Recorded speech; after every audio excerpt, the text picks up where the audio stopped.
Welcome to Men and Women Talk, the Mars Venus Show, with your hosts, Kinte and Shannon. This program is a weekly panel of men and women who discuss topics such as dating, the workplace, family, spirituality, cheating, and of course, sex. Monday night at 6 p.m. Pacific, 9 p.m. Eastern. This show is simulcasted live audio and video between the website indieradio.org and YouTube, which allows listeners all over the world to gather together to tackle challenging relationship issues. And now here is your host, Shannon and Kinte. Hello, and welcome to an all-new episode of Men and Women Talk, the Mars Venus Show. I am your host, Kinte, all the way live from Los Angeles, California, and I'm so happy to be here with you fine people tonight.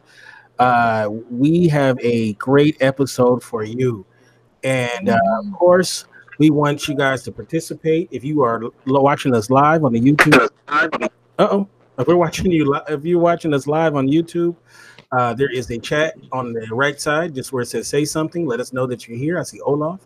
I see Dre and Shannon is in it. There's more people on there. Let us know that you're here. Excuse me. We're also in Get Vocal as well. So those who are in Get Vocal, I will try to remember to switch back. And actually, let me move this over so I can see it on another screen. I see Cam in there as well as Stephanie as well.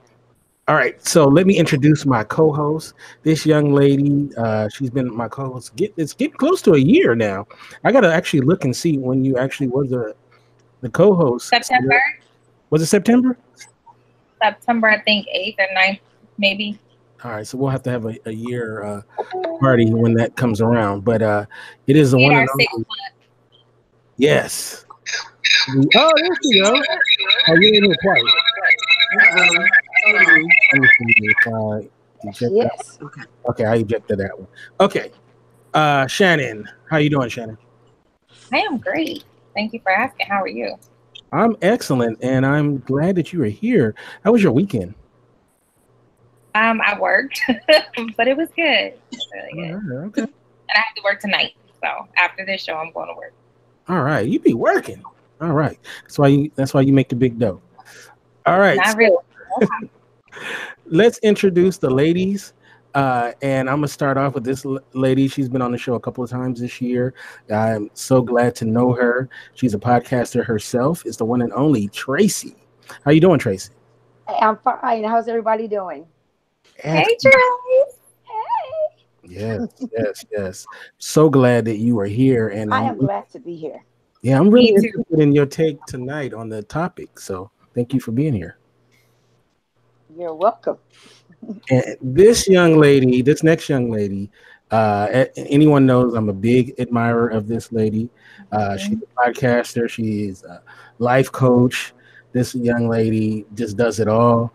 Of course, she always has the fresh rap at all, always. It's the one and only Ava Laura. How you doing, Ava Laura? Hey, I'm good. How are you? I'm glad I can finally be seen now. So you can see the rap. Yeah. Yes. Glad that you are here and glad that you are seen. So thank you. Actually, she's what inspired this conversation. So I'll talk about that a little bit later. Why she inspired. Awesome. All right, so let's get to the fellas. And you know what? I will throw it over to Shannon and let her introduce the fellas. Okay. Well, we'll start with the philosopher, I like to call him. He's always got some good sage advice. None other than Brooklyn Taylor. How are you, sir? Great. How are you? How's everyone?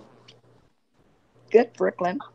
Awesome. I feel like I owe you a royalty check because I forgot that you were in our little crawl in the beginning. So I used your image from one of the shows you were on. So appreciate it. Yeah, the royalty check is in the mail. Thanks, sir. Look, well, I want a part of that check. Next, we have one of my good friends. He's a musician, a poet, singer. Look, he does everything. Everything. Anthony Q. Austin. How are you? You've got the junior. That's also important since you're gonna call on my entire government. Other than that, I'm doing wonderfully. Good. Anthony. Last but not least,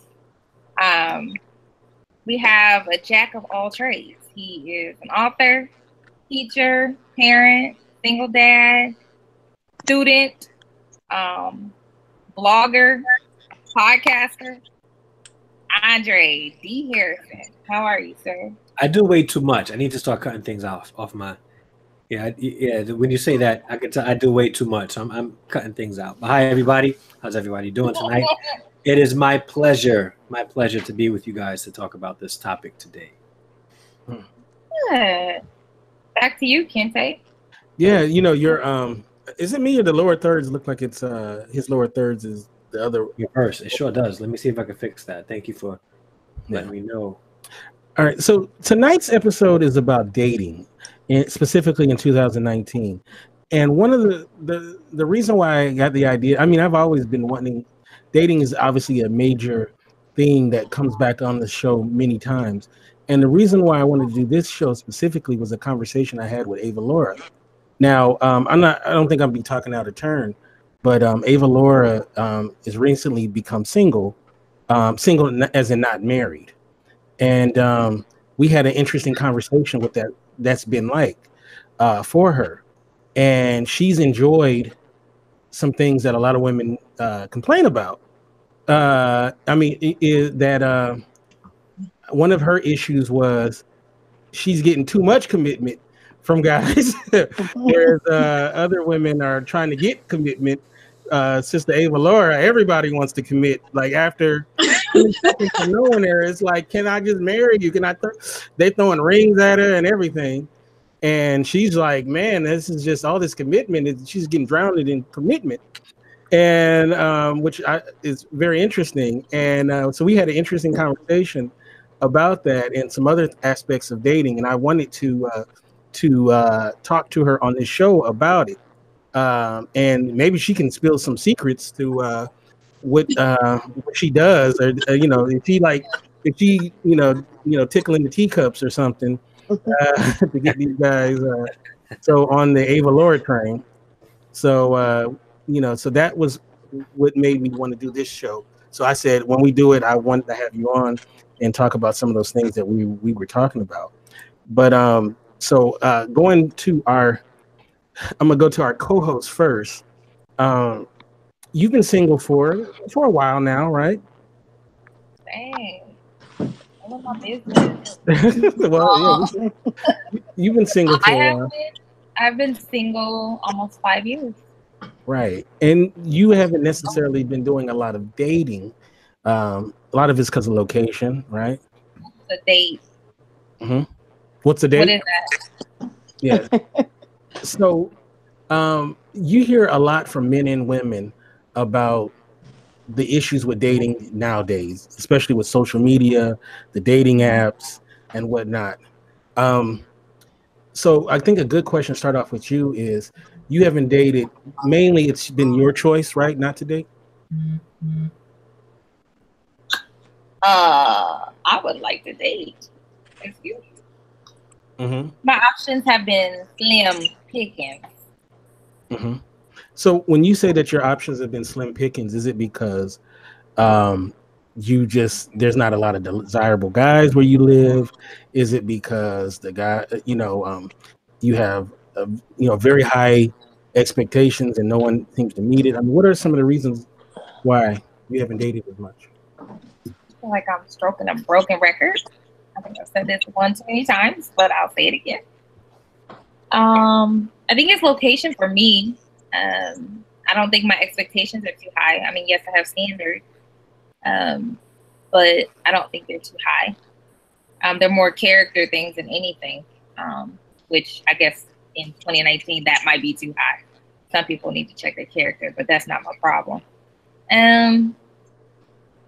Yeah, I think it's where I'm at, because I'm currently in the Florida Keys, and what I'm attracted to is not here. I wonder if that is that something that's the same on the panel. I know in Atlanta, I can only imagine Anthony must be drowning in prospects. Uh, are you? Do you find that? We'll go to you first, Anthony. Do you find that there's a lot of prospects there, and you just going through it like Netflix movies, or do you find that maybe I'm talking out of turn? Maybe there isn't. You know what? I think Netflix is an appropriate analogy because Netflix, you got those really good movies that are on there, but you got a lot of fluff that's also on Netflix that you look at the previews and it's like, yeah, that doesn't look like it's going to be good at all. So I'll pass.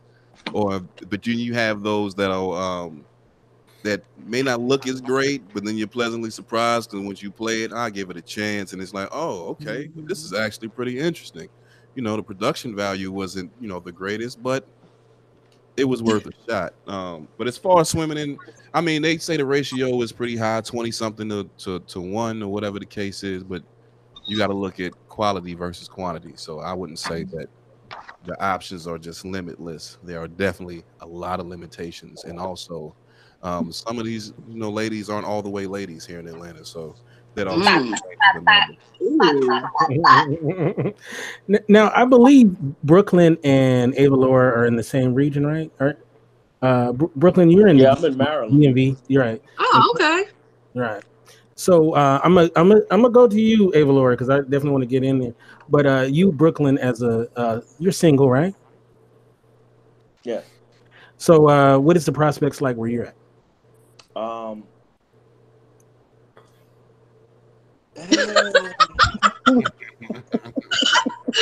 Ooh, that's like That's telling.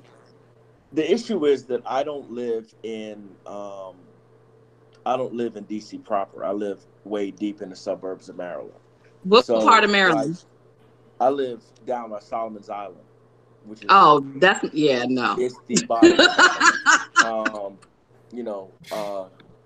But I've been dating a woman in Virginia for a while, and it takes a while to get up there.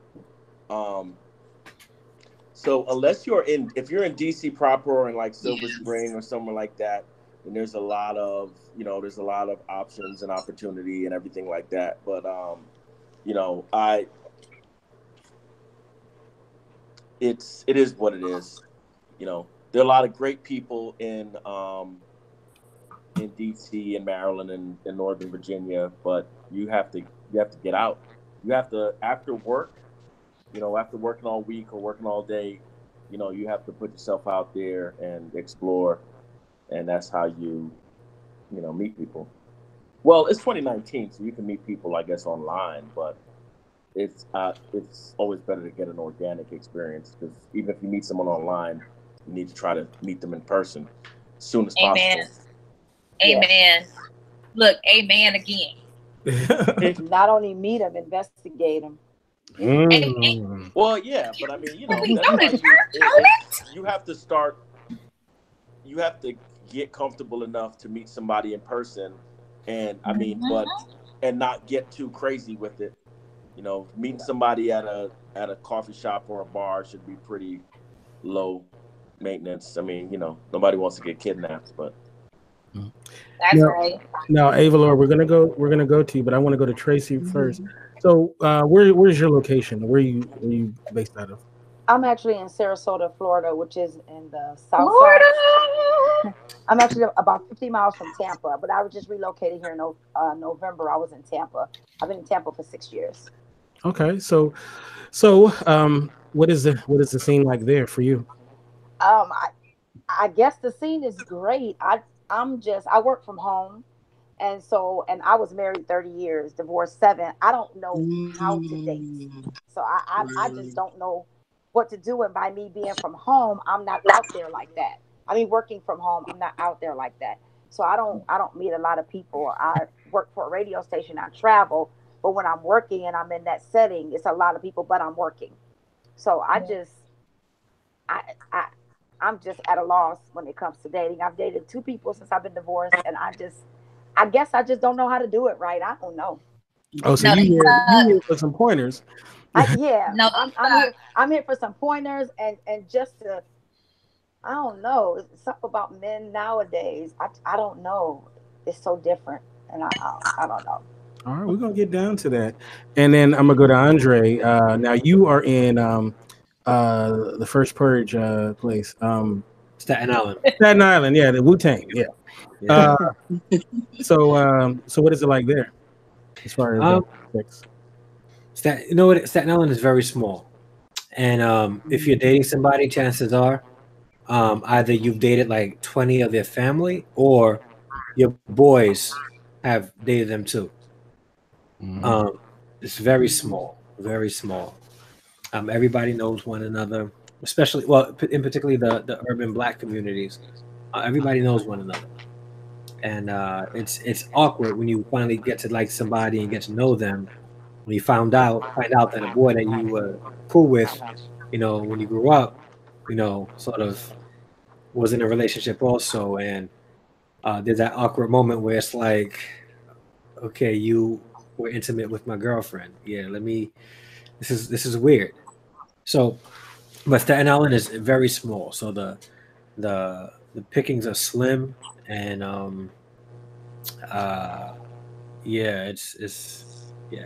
that's not much I can say about that. I love Staten Island, by the way. So when Ray's like, I know your girl. Exactly. Hey Pat, I see Pat, Danny, and Juanita. I think it's Juanita Junta in the chat, as well as Natural Beauty Olaf as well. All right. So yeah, that can be problematic when your homeboys can tell you all you need to know. Now, she like it like this. right. That ain't cool. All right. So Ava Laura. All right.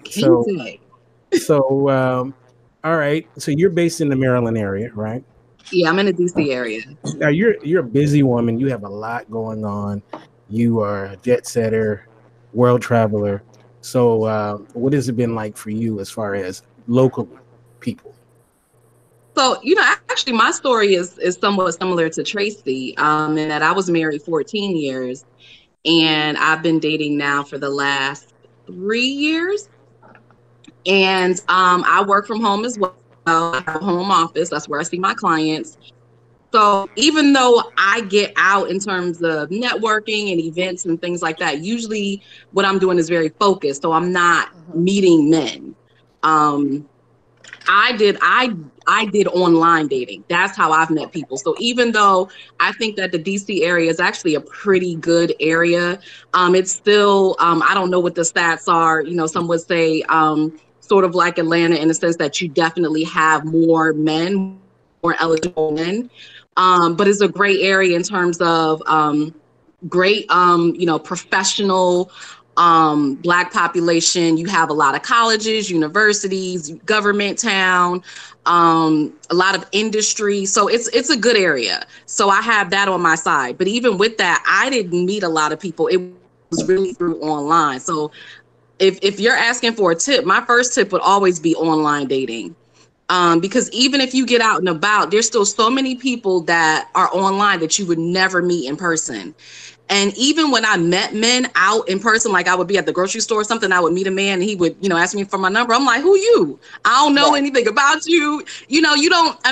What's your name? How old are you? You got kids? Like a dating profile, I can see everything. So I kind of, have some idea of what I'm dealing with, where when you're out and about meeting somebody, it's kind of hard to get to know rather quickly if you want to give them your number to see if you wanted to go any further. So I highly, highly recommend online dating. I told my friends and my clients I was going to add matchmaking to my repertoire of coaching because, I gave my friend tips and, I'm currently in a relationship now, and I gave my friend tips and now she's in a relationship. So it was a lot of things that I just started doing organically or intuitively that just, knowing myself, talking to my clients, getting out and dating, being very clear and focused about what I wanted. And I started implementing, and they work. The strategies work. We got 2 matchmakers too, by the way, because Brooklyn's a matchmaker, and now Ava Laura has added that to her. So I'm gonna inbox both of y'all. I'm gonna Matchmaking message both and of y'all. couples counseling, particularly couples counseling for, seriously dating age couples, because that is huge. right. Not just when you're married, but before you're married. Yep, and Andre does that as well too. The couples counseling. Now, there's so much to unpack there, but I think the first thing I want to get to, and I'm gonna start off with Ava Laura with this one is, people a lot of times. I can understand, by the way, if you're in the grocery store and you see Ava Laura, Traci, or Shannon, right? You got to shoot your shot, right? So that makes sense. So, but I can also understand why you would be hesitant to give the number out as well. But when people, it's a crapshoot, right? When you approach somebody, maybe to give their number or whatnot, or even on a dating site, and I'm really interested, and I kind of know some of this with some of you guys, but what do you think? What do you think your presence gives off when people come in contact with you? Like, what do you think they really like? What do you think they think? I know you can't know what's in someone's head, but what's some things you've heard about yourself as far as the way you come off to the opposite sex? We'll start with you, Ava Laura. Yeah. So are we talking in person or online? Both. So online, a lot of the feedback that I got was I was very, very intentional. Like if you read my profile, I wish I had a copy of it.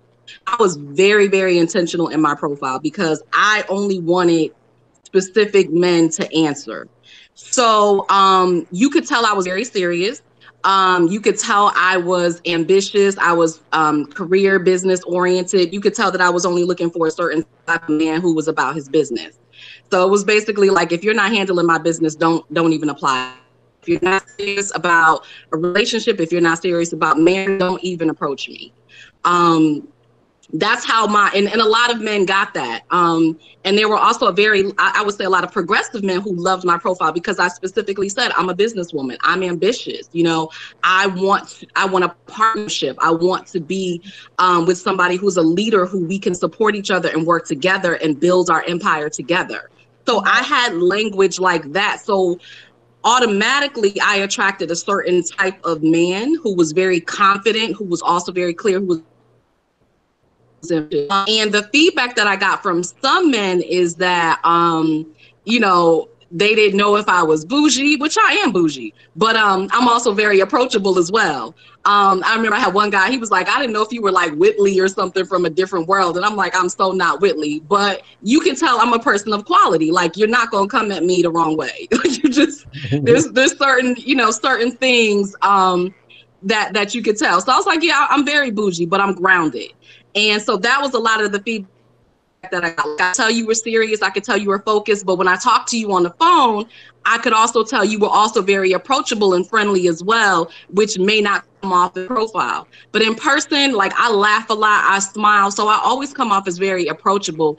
And I will say to women, that's probably one of the biggest things that I hear from men is that a lot of y'all are like mean mugging, not smiling, not looking very approachable. And I'm gonna tell you, men have egos. They don't like getting their feelings hurt. So if you don't look like you're approachable, even if they think you're attractive, a lot of men are not even gonna say anything because they're not trying to get rejected. Amen. And you forgot one thing, Afrocentric, Ava. I have an issue with Afrocentric, but I will say that I attracted a lot of quote unquote conscious or woke. Also a lot of Africans. My boo is his Nigerian by way of Britain. So I got European and African. So I did get a lot of that as well. But I also, like I said, I got a lot of serious guys who liked a woman who was a little bit unique, that didn't necessarily like the status quo, which is very cool because I am unique. I didn't want guys that was looking for, the chick with the weave down the street because I don't rock a weave. That's what's up. Okay. All right. I love it, right? All right. So I'm really interested. I'm gonna go to you, Brooklyn. What do you think you give off? Like, what have you heard that women have relayed to you, the kind of cat they think you are before they know you? This is before they know you, just by your presence. Well, I think that even at work, when I move about the world, I think that people have one impression of me. I mean, I'm a kind person. I'm a big teddy bear, but but people kind of have this impression of me as some kind of monster. I mean, you know how we're automatically, I don't want to swing this into something else, but we can appear bigger than we are, right? But I mean, even if we're children, but I'm not a child. I'm 6'4", I'm 265 pounds, I'm a large human. So there's that. I'm a Marine, I'm a Jamaican from New York. So you got a giant Jamaican Wow. Marine from New York in front of you. But I think when people know me, um, they get a different impression. Uh, See now I guess I don't want to get to humble bragging. You're asking what people say about me, but I think that people think that that I'm a fairly intelligent man, that I know what's going on in the world, and I'm well traveled, I'm well read, and I think it comes across when you spend some time with me. Mhm. Now, there's a reason why I'm asking everybody to answer this question, and I'm going to go and I'll say it a little bit later to make it more clearer. But we'll go to Traci. What do you think from the feedback you've gotten, Traci? What do you think that people? What do people think when they see you before they get to know you? Most people think that I am bougie, that Mhm. I am that I'm conceited, that I um, that I'm kind of rough around the edges because of what I've been through. I'm just like a no nonsense person. You know, don't holler at me, ma, red. Don't do that. I don't receive that well. So that's what a lot of people think about me. My friends that know me know that I am very soft. I'm very loyal to a fault. Probably that's a two-edged sword for me. Uh, and I'm a nice person. I'm a nice person, and I'm cute. Yeah, So that's right. That is most certainly right. I want to say hi to Dr. Amira, who just came into the chat as well. Yes, that's true. We'll get to you, Shannon. What's the feedback you've gotten from guys before they get to know you? Um, can you come back to me? Oh, okay. Say it, Shannon. She needs one more hour to get her thoughts together. We'll Tell go us. to Dre, and then we'll go to Anthony. Dre, so what's the feedback you get from what people, the assumptions they make before they get to know you? That I'm bougie too. No, I'm kidding. They uh I come off very nice, I guess. So I'm like the nice guy, and generally the nice guy tend to get overlooked. So it doesn't a lot of the relationships that I've been in or people that I've gone out on dates with have been through getting to know them in like a regular setting. So it's not like going and meeting somebody out of the blue, and it happens from time to time. Women shooting their shot on social media, and I've had an opportunity to do some online dating as well. But so when people generally meet me, they think that I'm a nice guy, nice to talk to. Um, yeah, pretty much just that. Like I try to come off relatable, and when I go on dates or anything like that, I don't have any expectations. I just want to get to know who the person is. I'm not trying to go out on a date and then to commit my life to somebody, and also make that known in the very beginning. So I try to be as honest as I can, so that they know exactly where I'm coming from. Uh, and in the beginning, it's just to meet somebody, get to know them, determine compatibility, and once that's determined, then we can take it to the next step. I am strategic, which tends to be frustrating to some of the women I've dated in the past. because I'm strategic about relationships. I'm a divorcee. I've been separated for 10 years now and legally divorced for 7. So I'm cautious, and I know what relationship is about, and it's not only about what I want. It's about whether or not I'm good for the other person as well. So I try to look at it from both ends. I know what I like and what would make me happy, but I want to make sure that I am the person that would make them happy. And that frustrates people also because they think that relationships is supposed to just gradually flow. And sometimes it'll flow into the gutter and people drown in the gutter together and not try to get each other out or come out themselves. So in the very beginning, determine compatibility, be strategic. It's not just a matter of the heart. It's also a matter of the mind and also trying to build. And sometimes we just can't build if we make decisions solely based on emotions. Yeah. So, Amen. Amen. That's right. All right. Thanks. Yeah, the nice guy gets overlooked. Yeah. I'm gonna write that down. That's why I'm not nice anymore. Anthony. Anthony. Stop. What are the ladies? What is their first impressions of you when they see you before they get to know Anthony? What do they be thinking? I know they've probably told you this. I thought you, man, when I met you, I thought you were. Yeah, I guess it depends on the capacity, but What you hear most often? they thought I was an asshole. I get that one a lot. I'm intimidating. Yeah. I mean, I work all the time, so when I'm in my, uniform and things of that nature, then I guess I come across intimidating, kind of like unapproachable, and also like, I'm very zero tolerance on nonsense, especially in work capacity. So, Right. kind of Agreed. asshole is pretty common. But I'm black. They thought I was black and white, no gray area, kind of. Oh, I thought you meant like mixed. Me too. I was like biracial. And then also, if I'm not at work, then I've gotten that. Oh, I think you were a player. You know what I mean? So I got that quite. You're not a player. You just crush a lot. He has. You got the look. You got the look. I mean, somebody in the group said chick magnet. I'm not gonna say no names, but We already know. all terrible things, right? Right, it's horrible attributes. But I mean, yeah, that's the general premise of it. You know what I mean? Until I talk to them, then you a teddy bear, and so on and so forth. I'm still not. I don't tolerate foolishness, but I'm not as hard exterior as they might have initially thought. So, yeah. Okay, interesting. All right, now Shannon, you had 3 hours, so You rude. I mean, I get my infamous question all the time, which drives me nuts.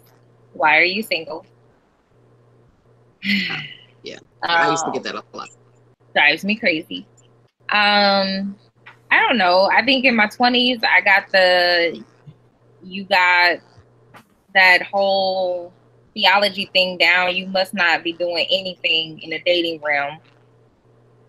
No longer in theology, no longer in seminary, so that's not my issue. Now it's you doing too much. Like you got too much going on. You always traveling. You'll never be nowhere, but you're never home enough to date somebody. So I don't know. Mm-hmm. So they think you're someone that doesn't have time to date? Yeah, that's what I've heard. Mm-hmm. I can see that one. I don't care what you can see.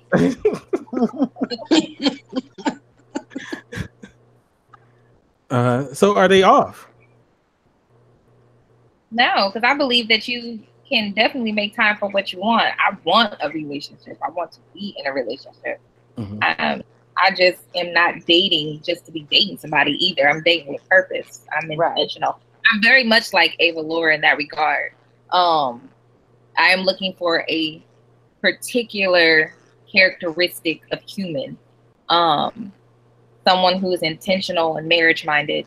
Not somebody who is bed minded. I don't need you to warm my bed. I could do that myself. So, I mean, okay. Who always makes the bed much warmer, though? I mean, so does my electric blanket, and it plugs in just fine. Yeah, but if you pour water, you might get electrocuted. Look, If you pour water on a Negro, it's not, you're not getting electrocuted.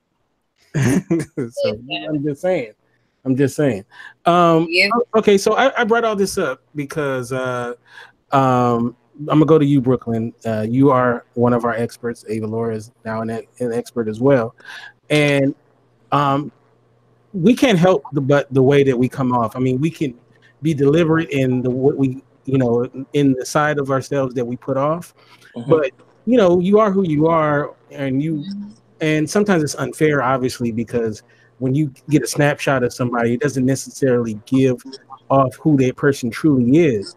So my question to you, from someone who's helped so many people as far as dating, how do you navigate the person that you feel like you are versus the person that you put out there? That first impression, because the first impression is so, is a big thing. Well, I advocate that people just try their best to be a high quality person. If you're a high quality person, you're going to attract other people that share your values. So while you might have, some kind of resting angry face, or you might be misunderstood before people meet you. When people meet you or people correspond with you, you have to put that best foot forward, especially if you already know you like them, right? Or you already know that there's someone you might like. I mean, I personally believe that I always used to say that people are just animals with driver's licenses. When someone when someone that you're attracted to, or someone, as we say in Jamaica, someone who your spirit takes to, right? If you see someone that your spirit takes to, it's on, or it can be. You know what I'm saying? You're you're just in Target picking up a birthday card for your niece, and you see another person, and that person sees you. There's an opportunity there to start something. Or you're online and you meet somebody, and you meet up with them for drinks or something. There's that opportunity to show the real you. And if you're a high quality person, and you're working on yourself, because we all take constant work, even if you're done with school, even if you have your life together, there's always ways that we can improve. And I think it's just about putting your best foot forward, and then whatever false impression falls away when you know when you smile, and you meet someone and you talk and you smile.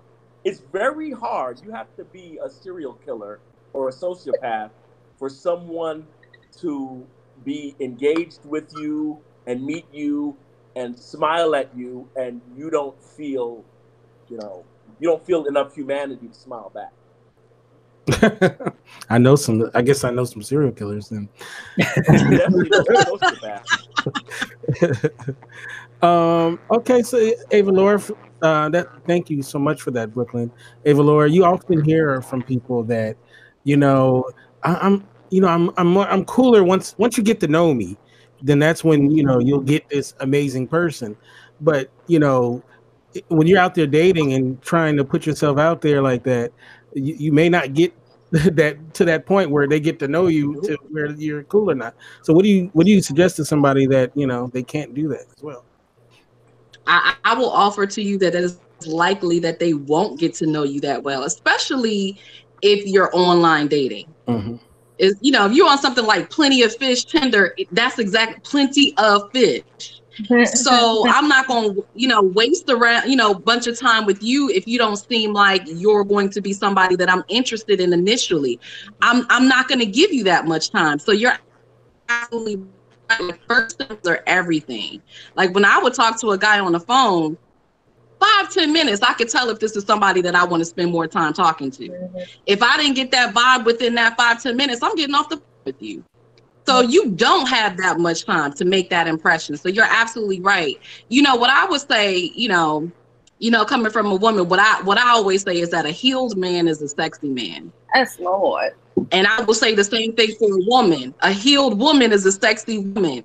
I think that what I encountered a lot of is the problem that people are not doing their healing work. Right. And so they're getting out here dating and they're carrying their baggage from all their past relationships with them. They're carrying around their frustrations, their disappointments, their expectations. You know, all of these things are getting in the way of them actually being able to be authentic in who they are, because they're like, well, I just got out of this relationship and I got hurt, so I'm not going to do that again. But maybe whatever it was that you were doing before is why people were attracted to you. And now you stop doing it, so people don't want to deal with you. Yeah. So, you know, we got to really let go of that baggage and that frustration and the expectations and the anger and all of those things, and really just say, look, this is who I am. This is what I want, and this is what I'm going to work towards. And you have to be able to do that in spite of the fact that, yes, you might get hurt, and yes, you're going to meet a lot of frogs. I mean, I tell people I had to kiss some frogs before I got to my prince. That's just the reality. Mm-hmm. That's just the reality. You know, there's a lot of them out there that you got to, you know, that you had to go through. But if you are very intentional, if your purpose, if you have a system and you're dating effectively, because I'm gonna tell y'all right now, like, dating is a part-time job. If you just out there kind of like willy-nilly in it, more than likely you're not gonna find somebody. It takes effort, energy, time, all of that into dating. So if you're not putting those things forward, more than likely you're going to have a very difficult time finding the person that you really want to be with. But I think it comes down to doing that healing work. If you come down to doing that healing work, then when people meet you, they're meeting the authentic you. And ultimately that's what you want. So if your authentic you is me mugging, then hey, so you're going to have to find somebody who likes that. You know, because you are who you, at this age, we are who we are. Right. You're not, you know, so you got to find somebody that's in alignment with that. But ultimately it's about operating from who you are authentically. Should some of us just not date and just work on ourselves? And who are those? Who, like, what are some signs that people should look within themselves to say that, you know what, I shouldn't even be out here. I should be working on myself. If you are comparing everybody to your ex, if you are saying, oh, well, I'm not going to do this and I'm not going to do that because I did that in my last relationship. And when I'm saying that, I'm not talking about things that might be hurtful or detrimental. I'm talking about good things, like, I'm not going to take this woman out on or I'm not going to, you know, take care of a woman or open doors because I did that before and I got my feelings hurt. Like, if you are intentionally not doing certain things that we want in a relationship because you've been hurt before, you shouldn't be dating. Right. For women, or, you know, for everybody, if you're shut down, if you have a wall up, if you're not allowing yourself to be vulnerable, if I'm out there dating, I want to get to know the real you. I don't want to deal with your representative, and I don't want to deal with the wall. So if I say you got a wall up and I can't break, I'm not trying to do all of that work. I got enough work on my own. I am not trying to break through walls. So if you are not able to be vulnerable and be the real you, you shouldn't be dating. Yes, honey. I know when I first got divorced and I thought I was ready to date, and I was dating this guy. And that's one of the things he told me. He said, I'm not going to knock down the wall that another man built. You need to knock down the wall and then I'll come through. But I'm not going to sit here and try to chip away at a wall that another man built.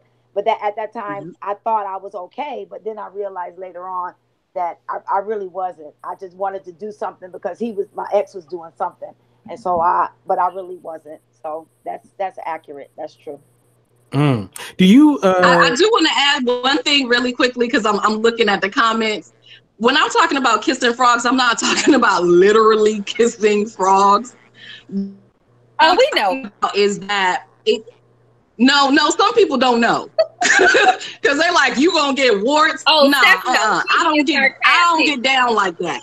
I don't get down like that. But what I want people to know is that it's a volume thing. That, you know, talk about kissing frogs. It's like, you're gonna have to go through some folks. You really, it's volume business. So, you know, you get to meet people pretty quickly early on. See if you like them. You want to spend more time with them. If you don't, keep it moving. Right. Yeah, she's she was being sarcastic. Yeah, and Ava Laura is not definitely not kissing real frogs. No, but At you least, gotta say that because at some least not people will be looking at that and they think it's real. at least not on Fridays. All right, so Dre, man, like you do couples counseling, right? But do you counsel guys or women out there that's trying to get in this dating scene as well? Every now and then, but when I do, it's Uh-huh. more of them looking at themselves and determining if they're ready to enter that field. Mhm. So, like I said, like I'm not like a relationship expert or a guru, but I have studied behavior patterns and people and relationships, and read a lot of books and done a lot of research. I have some knowledge. I'm not an expert, don't pretend to be, but I have had some success with people looking to date, people finding what they were really looking for, or what um, they were compatible with. So, Okay. yeah. Now, Anthony, it's a great conversation going on in here in the chat, and I think you're the person to ask this. I'm afraid. All right, man, I want to date, but man, my ends ain't right. Oh. Oh. Should I even I ain't broke, I'm just should I just be frugal. reading Yeah. Yeah. should I just be reading books till I get my paper up? So what's the question? So it's like, I mean, I ain't got no money, but I want to be out there, I want to, date and stuff. Well, contrary to some beliefs that you can date without having to really spend a lot of money, you know what I mean? You could go to botanical gardens if you like that type of thing, You could go. I mean, we could take a trip to the library. That's free. I mean, I think the focus of it. Look at it. I can only imagine what the comments are doing right now. But I feel like there are things that you can do that you don't have to necessarily break the bank. And whether you have the money or whether you don't, you know what I mean? Like, I'm not in a position to where I'm broke at this point. You know what I mean? I was some years ago, I wasn't really financially in a position to where I was told even back then, oh, if you ain't got the money, you shouldn't be dating, or I'm tired of these broke alpha Novembers, you feel that in. And I kind of took offense to it then because I'm like, yo, why automatically I gotta come out my pockets? You know what I mean? Like, I don't even, and I still feel that way to this point, even having more money or more disposable income. I don't necessarily have an issue with it. The issue that I take is the immediate, I guess, exchange or the fronting of monetary units, because I'm like, I don't even know if you're worth me spending my money on. Like, I put in effort and work and energy in order to do this. But are you, as much as you're trying to analyze and decide whether I'm worth your time and your effort and energy, I'm doing the same thing. And it was after, I think, a week and a half. I mean, I had gone on a couple dates and I looked up and I was having a nice little cushion to be able to play around with, but I spent like $300 on food. And I'm like, yo, what is this? You know what I mean? And not to say that I was looking for any physical exchange for monetary units, but it's like, okay, what am I actually getting? Are you benefiting from this more than I am? Because if we don't enjoy each other's company, if we don't have that chemistry, if we don't hit it off, then you've just gotten a free meal and, whatever else could have, maybe a free ride, a free meal, maybe it's some to-go food or whatever the case is. And then, we don't really talk or do anything after that. So it's like, I'm spending my money, which the overall idea of it, I don't have an issue with it, but I know too many. I've known too many, and I know too many women that go out on dates, knowing she is not interested in this guy for real, but she's just going out for the food.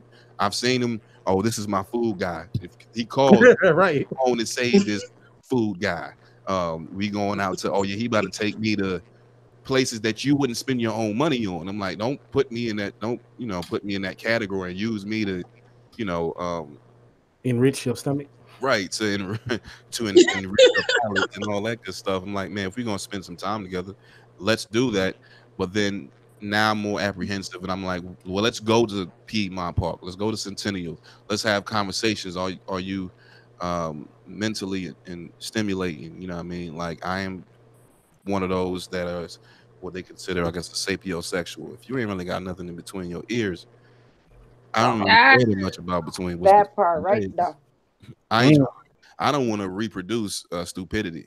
So before we even get that far, like what? No, don't look for me to come out my pocket because I never saw the. I'm very equal opportunity, especially in this day and age. My ex-wife was, feminist and sociologist, and I was exposed to a lot of bell hooks and a lot of these other, speakers that speak on behalf on women and black women in the movement and equality and those things. And so I can appreciate that level, but I feel like don't pick and choose where you want to be equal. You know what I mean? You want to be equal everywhere else except for the pockets. When it's time to pay for the pick up the bill, then you looking at me like, oh, you the man, you the head. Well, I'm not the head because we're not even in a relationship yet. You're looking at me to take on a role that I don't even know if I want to be for you. So He said, "What's a bell hook?" You funny, bell Artis. hooks. Oh man, These she's definitely. comments are hilarious. I'm gonna go back and read some, but Artis is funny. So, I mean, That's you not guys have, funeral though. fellas, do you guys have like a dating cap? It will not go over this amount of money this date. Oh my god. And then some women get do some women get more in the budget on the date, or is it just across the board? I know Brooklyn's probably unlimited resources, but So, is there a date cap as far as what you willing to Are we spend? going in a particular order? You can go first, Dre. Anybody? Yeah. Well, like you guys have heard me say this several times. I'm not about to give somebody else something that my wife is going to get. So I believe that there's levels to dating. I do not and will not ever splurge on the first date. Ever. Won't do it. There's certain things that I want to reserve for my wife, and one of those things are the finer things in life, the finer restaurants and things like that. So no Shea Whiteys. Huh? No Shea Whiteys. No, like nothing too posh. In the very beginning, we're doing things very low key, very low key. May go get some ice cream, Some Chipotle. some tea, coffee, pastry. Let's sit and talk. Let's chop it up. Let's have a conversation. What about Applebee's? What happened? Is Applebee's out of the budget? That's like more That's like a 2 for 20. third, fourth date. Fourth date, like a fourth date? Okay. Yeah. See, That's a 2 for 20 though. I really want to put. If you take her to Subway, Depends on Taco and is. she get avocado, That's the fourth date. I'm scared. I won't go to Subways. But really, I'm looking to do experiences, right? Right. Where we could, I'll go to a museum.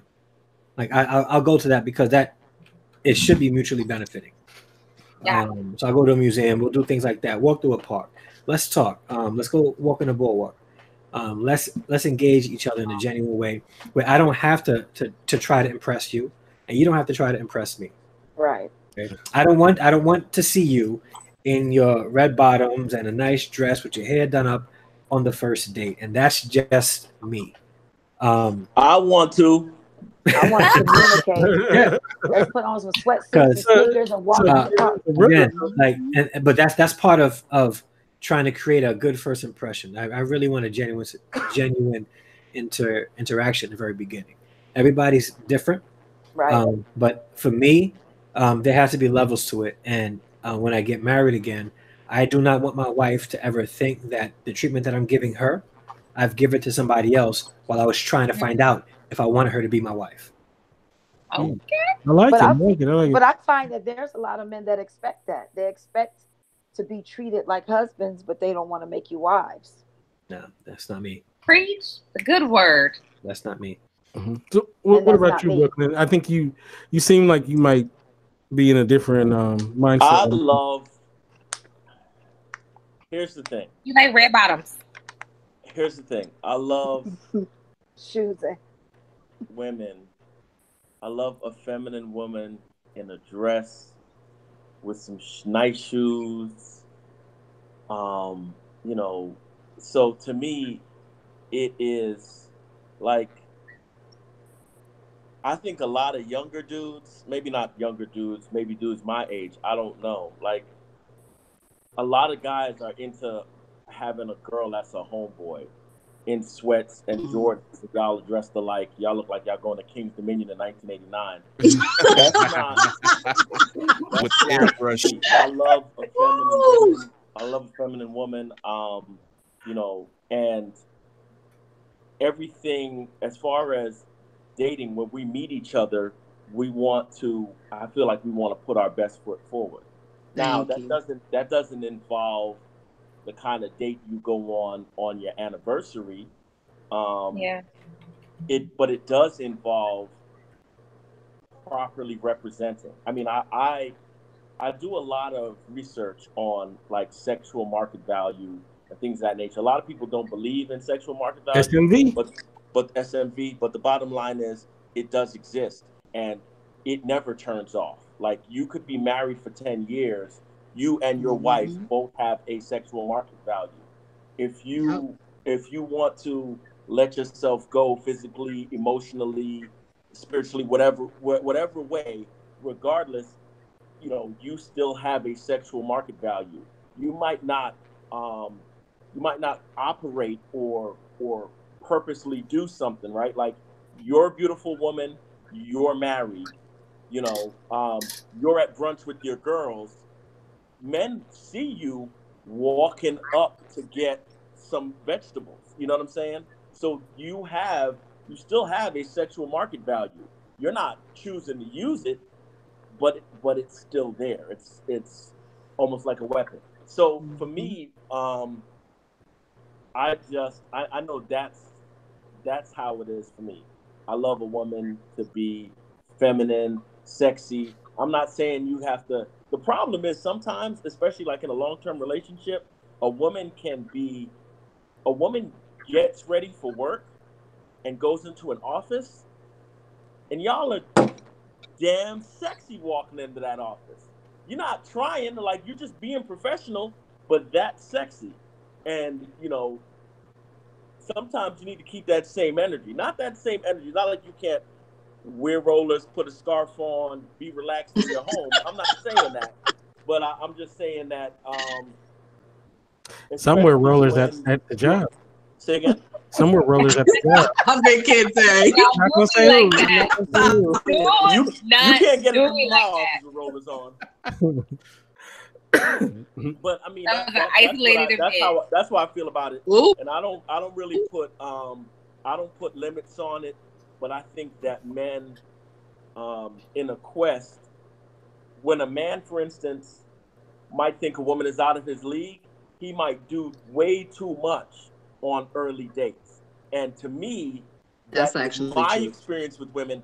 That's a turnoff to her, because you're Yes. trying to do too much, which is saying that you're compensating for something. You see what I'm saying? If I know, I'm Brooklyn. So if we are, you know, what's that place? What's the place that makes the ice cream for you? Ben and Jerry, not Ben and Cold Jerry. Stone. Cold Stone. There's a place like Yeah. Hey, that's Cold Stone. expensive. So if we're sitting in front of Cold It is. Stone, or Yeah, if they we're, cheap. you know, if we're at a museum, or, you know, 'cause I think the museum's a great idea. Yes. Museums are great first dates, especially if you go to an Park. interesting one, which most of them are. But you know, you're walking along, you're discussing Van Gogh, and you know, you're doing whatever, and you're getting to know the person, and yeah, I think that that's a nice way to warm into it. But when you're trying to impress by doing things because if you go to a really, really fancy dinner, you don't really, it's not the same kind of comfortable space where you could get to know somebody in that way. And that's something, you know, that's something for later on. But also, I think a lot of guys, we've discussed the manosphere before, right, Kente? Mm-hmm. You know, a lot of guys are deathly afraid of being used by women. Right. And I'm always like, hypergamy. But I'm always like, there are very few gold diggers. You're not an NBA player. You're not rich. Nobody's gold digging you. Like, no, who the hell are you? Nobody is out to gold dig you, dude. You ain't doing nothing I can't do for myself. Come Absolutely. on. So, you know, I think that varies on your social circle. It ain't necessarily gold digging, but it's a lot of finessers out here. Like I'm seeing so many people get finessed out of something. I mean, it's could be but that trivial to the next person, but you definitely getting finessed out your pockets. I I've feel seen it. like I feel like this with that. I hear you. I feel um like I'm in the middle of writing a book about dating and relationships, and I'm thinking about naming it "Blame Yourself First," right? Because the things that went wrong in your relationship, as a man, I'm like, you know what? Like I'm divorced, but I'm like, you know what? Regardless of how it seemed to go down at the end, at some point that was my fault. And I have to own, and you can't even move on until you blame yourself. If Right. you don't blame yourself, if you're like, none of that was my fault, you can't even move Yep. on. But Right. Right. back to the gold digging and the finessing, you know, Yep. if you can't follow the blues clues that Thank this you. woman doesn't like you, like Thank you. I know, like when a woman is feeling me, she gets these puppy dog eyes. She get like I know I can read, and sometimes I'm oblivious, and somebody has to actually tell me. But I know what's going on, and if you and I think that people are afraid to get these skills, right? You need to have Mhm. man or woman. You need to have some, and people are afraid of the word game, but you need to have some game. You need to know what's going on within the man and woman dynamic. So if I'm sitting across from this woman and she wants to go to she wants to go to name insert fancy ass place here, you know, instead, but we haven't really spent any time, but she just wants to keep going. If she wants to keep going on dates with you and escaping as opposed to you spending any other time together, then maybe she is just there for food. But I mean that hasn't happened to me too frequently. Uh, but I don't think that there's a I don't think You've there's never been no hustled for distortion. hot wings? What's that? You ever been hustled for hot wings? No, I don't. It's a real How's the epidemic, hot wing a Brooklyn. hustle It's though? an epidemic, Brooklyn. That ain't a hustle. Don't belittle the victims, Brooklyn. Victim shaming.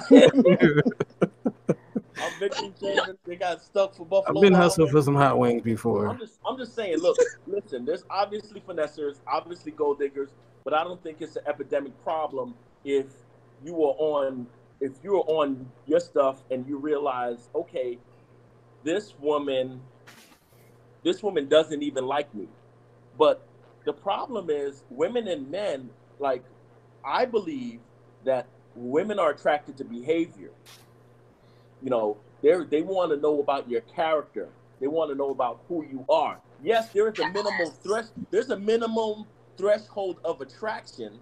If she is not attracted to you at all, it's not going to happen. But once that minimum threshold is met, then it's about how do I Building. feel about the way this person is as a man. Mm. And Yeah. once you And how have do I that feel about how he treats me? Right. right, Yes. That part right. right there. So once you have that, but the weird thing about men is very often, and I know every brother here might disagree with me, but we look at a woman. I remember once, story time. I was in North Carolina. I was still in the Marine Corps. I was with my boys. We went to a party. I looked across the room. I saw this woman, and I said to my boy next to me, I was like, that's going to be my woman. I hadn't talked to her. She hadn't seen me yet. I was like, this is going to be my woman. Off of a look. You know what I'm saying? And as shallow as that sounds, I felt it when I saw her. So I was like, this is going to happen. And I went across the room. I introduced myself to her, and she smiled, and we talked. And that was my woman for years after that. So, I mean, not as of that day, but obviously, I had to make it happen. But I think that we look at a woman. It's simple for us because we are attracted physically initially, and I think women aren't. you know, I mean, y'all might like the way, you know, Morris Chestnut or somebody looks, but that's not necessarily, you're not, or Idris, but you're not necessarily gonna get with the dude if you walk up to him, and because that's how we blow it, right? Right. You see me from across the room, I'll walk up to you, and now I got a squeaky voice, or I don't sound like you expected, or I'm acting silly, and it blows it. You see what I'm All saying? facts. It and it's I think it's different. I think that we try to lie to ourselves about our base instincts and what it is. And also men have a complex. The reason why some of you ladies are not meeting the right man, because men have all this stuff going in our heads that we're telling ourselves. A guy wants to meet Shannon, and he's talking himself out of it because he's like, nah, she probably got a man. Nah, she probably won't like the fact that I do whatever for a living. Nah, I got a kid. She's gonna say, you know what I'm saying? It could be anything. Those are And Shannon's nose, though. what's that? Those are Shannon's nose, though. I You mean, lying? they might be, but you have to find out. That fear of rejection Thank you, that we were talking Brooklyn. about earlier is huge. Fear of rejection is huge. Yeah, you're right.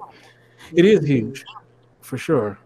But you know, you got to get pushed through it, But right? we got to get over that, because for any of us to be here, right? Somebody's great great grandfather had a gun or a spear or a bow and arrow and died on a field so that his family name could go forward, and we over here afraid to talk to a girl in Starbucks, man. You know what you scared me? I thought you were gonna say our great granddaddy used a gun or a spear to get our great great grandma. Yeah, I thought he was. I know. I was like, wait a minute. Wait, where's this going? But yeah, you're right. Well, in some cases, that Well, was unfortunately. well, you know, I'm sure all that stuff was covered in The Color Purple. Some bad things happen. But no, you're right though. You're right. For sure. Dre, I know before you head out, I have a question for you as well. As a father, single father, who's raising 3 sons, one in college, and 2, I believe, one in high school, one in junior high. Yeah. Right, like that. And you have a full schedule. You're a working man, right? How do you find time to even try to add a woman into the picture? And how are you gonna make that happen? I don't. Right. I know where I'm at right now. And after my divorce, I was in a rebuilding stage, rebuilding me, finding who I am and healing. And although I've healed from my divorce, I'm still building on me.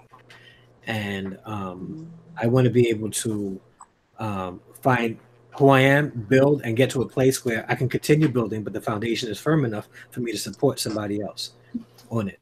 So I don't want to bring somebody else on my foundation and it's shaky. So when the time is right, and particularly when I have more time, then yes, and I'm sort of figuring sometime in the next couple of months, because a huge weight will be over once I finish this second master's, and I decided to take a break and not go for my doctorate, so that I can find a wife and Look at him, he putting it out there, y'all. I know he's like, I got a bastard. He was very intentional. He was very purposeful, very intentional. my goal. So if y'all saw that, ladies, And he's a nice guy. So he's a nice so brother that's- too, that's man. what it is. Give this I brother just, some props. Yeah. So, and it's weird because in the process of rebuilding, like, and my focus had been my kids, like to bring in somebody else. And I got to be honest, I tried to date and found that there was frustration, and I learned through that because I didn't have the time to give to somebody. And as Ava was saying, it takes a lot of time to date somebody, and if you don't have a lot of time, somebody's going to get frustrated. And when I noticed they were getting frustrated, I said, I need to really stop. I want companionship. I may desire it, but it's not for me right now. And when the time is right, I'll step back in it and go full fledged and and I'm not trying to date too long. Not trying to stay in a long engagement. Right. You know, let's get to this. I got, a few Hey. good years left. Let's get this done. Go ahead. All Oh, right. That's what's Andre, up. go, Andre, go. That's what's See, that's sexy though. I mean, that's what I'm talking about. Like, be purposeful, be intentional, do your work, know what you want. That's right. That's the goal. That's But right. I do have to go. Everybody have a good night. And I Enjoy the appreciate conversation. it. Appreciate Bye, it. Dre. Appreciate it. Everybody on YouTube, I've been reading And- the comments too. Everybody And have a good night. and while Andre is being purposeful, right? Anthony, are we being purposeful, Anthony? Are we playing around up there in these streets? Nah, man, I don't have time to play around. To be 100% honest with you, one, I work too many jobs because I mean, I have things that I intend and I will accomplish, and there have been times that I tried to date, I've set my goals up saying things such as, all right, this is what I'm working on right now. I mean, I came out of a divorce about 3 years ago. I'm working on rebuilding myself financially. I've definitely made some progress from then to now. I'm looking at home ownership. I'm looking at land ownership, things that I can start to accumulate or generate wealth instead of just being rich. This is the foundation that I'm looking to build. Here is how I'm doing that. I work a lot of jobs now, but based on this projected time from now, or I'd say, well, it was 2 years. Now I got about, I don't know, roughly 8 months left within that 2 year time frame. That I'm like, all right, I'm working this hard for this particular time period. At the end of this, I should be in a position to where I can let go, a couple part-time jobs and side hustles or whatever, so I can have more time available to, do the dating and have that time in a relationship. But now there was a woman that was interested in me as far as dating is concerned, and the interaction was a little weird because she called me. We had the conversation, and she said that she was ready to get back out there and she wanted to date and was essentially offering me first dibs. To which I replied that I was, flattered. I appreciate her considering me for that, but at this moment, it's not where I am. And if what you want to do is date, please, by all means, go date, because I'm not looking to hold you up. And at that time, I'm like, I don't know exactly how long it's going to be before I'm in the position to date. So, it wouldn't be fair for me to tell you just to wait until I'm ready. If what you want to do is date, I'm not in that position. Please, fulfill that need or that void or that desire that you have to date. And then afterwards, I think the following day, she was like, was it weird that I want you more now? Because after the conversation, I'm like, yeah, I mean, I don't know if it's weird. I mean, if that's how you feel, that's just how you feel. But it doesn't really change my reply or my position. So now I don't have time to play with people, man. And the whole having a game, I guess I always say I don't have no game. And my favorite quote from Nas is like, I got no game. It's just some women understand my story. And that's always been kind of like my adopted mantra. But I know I can have a way with words. I've been called a different couple names or whatever the case is. So I mean, I could tell, sweet things, not in the sense of selling dreams or, gaslighting anybody, but I'm a writer, so I can say things, in an eloquent way at times. Which sometimes You're right. You say what? Get him out of here. But nah, man, I don't have time to play, man, and I don't understand the games. Fortunately, I don't think I've been finessed out of food, because anybody that I've taken out, to go eat has either been, always been on my own volition, but it's been because, I just want to make sure you eat, or we've had some sort of continual interaction, for that time period. So, nah, man, if all else fails, I'm just trying to be a single father in 2020. So, Not doing this with you, AQA. Not doing this with you. Oh, that's funny. Ava Laura, who is someone who just been recently taken off the market, but when you were on the Thank market, God. a very, Yes. very, very hot commodity. Very hot commodity. When it was found that you were on the market, I'm sure the resumes and the applications came pouring in. So Not you, resumes. so I know you took a long process of weeding through a lot of frogs, and you found your dude. But during that time when you were going on dates, you dated quite a bit, right? Mm-hmm. So you went on a lot of dates, and one thing that we had Good. a nice conversation about was that you seem to find that you would meet guys on Tinder, right? Say that again. It was on Tinder, right, where you were meeting most of the guys? I was on Tinder. I've been on pretty much all the dating apps. Everything but Plenty of Grinder, Fish, Okay Cupid. everything but Grinder and J Date, right? Not on those. Grinder and what? What was the other one? J Date. What the hell is that? That's I never even heard of that one. Just for Jewish people. But that explains not Jewish. But I remember you were saying that when you would go on these dates, like one after a date or two, these guys were like ready to just, they were going to delete their accounts and do all this stuff. Talk about that and how you felt about that.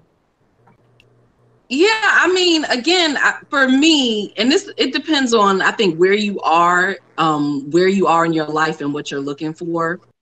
Like I said, I was married 14 years. So after being married, doing my healing work, I was very, very clear about who I am, what I want.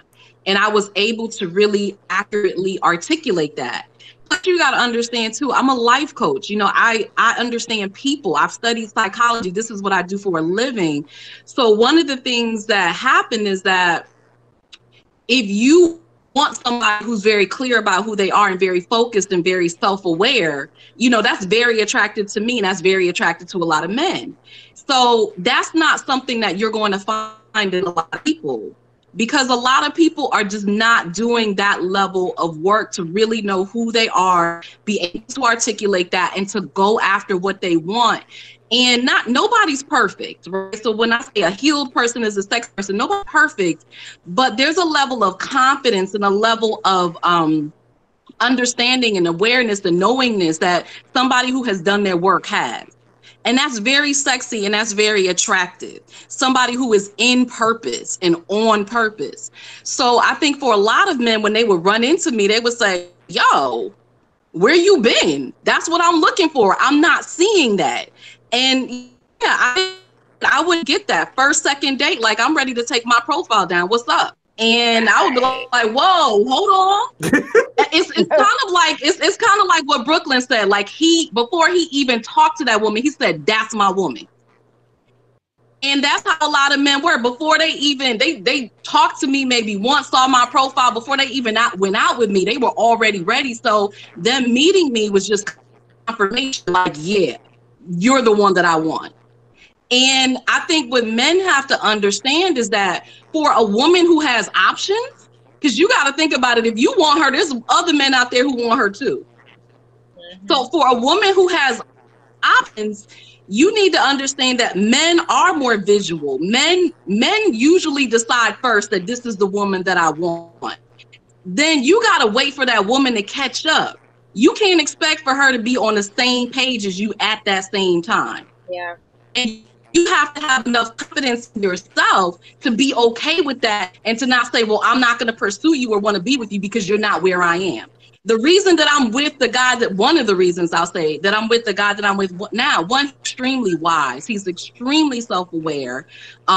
He's well-traveled. He's lived in 5 countries. He understands people. He's done a lot of different things. He's exposed to a lot of different things. So he's extremely, extremely intelligent. And when he met me, he was one of those, I really like you. You're cool. All of these things, I want to be with you. And I told him, I said, well, look, I said, that's great. That's wonderful. We can date. I'm just getting to know you, but I'm not going to stop dating other people. I'm keeping my profile up. Yeah.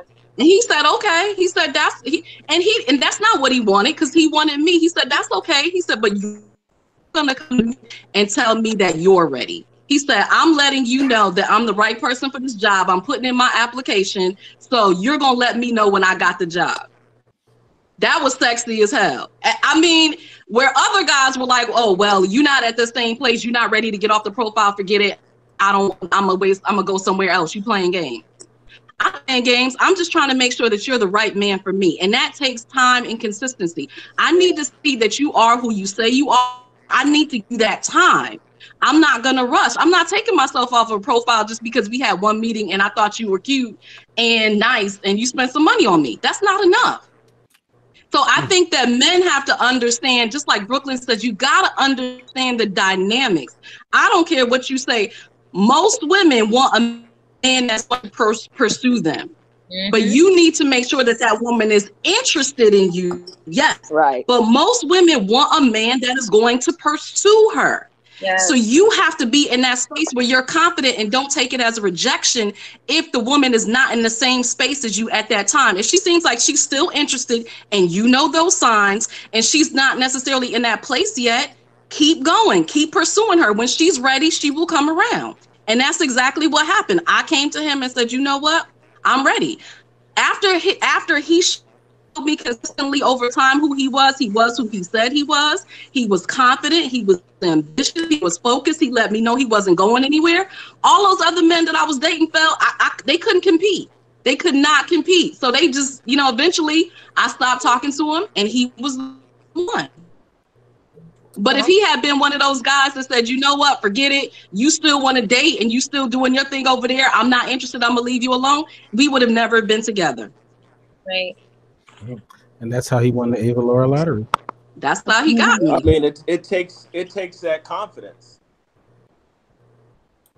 So I got a question, though. That can work both ways as well. Everybody isn't always... People of quality have options. That's how it always was. That's how it always will be. People of quality have options. That's why when y'all talking about, I'm sorry, but y'all talking about, yeah, we can go to the park, we can go to a museum, you can do that, but I got options. I'm not going out with a dude that's not spending money on me on the first date. It's not gonna happen. Sorry. It's just not.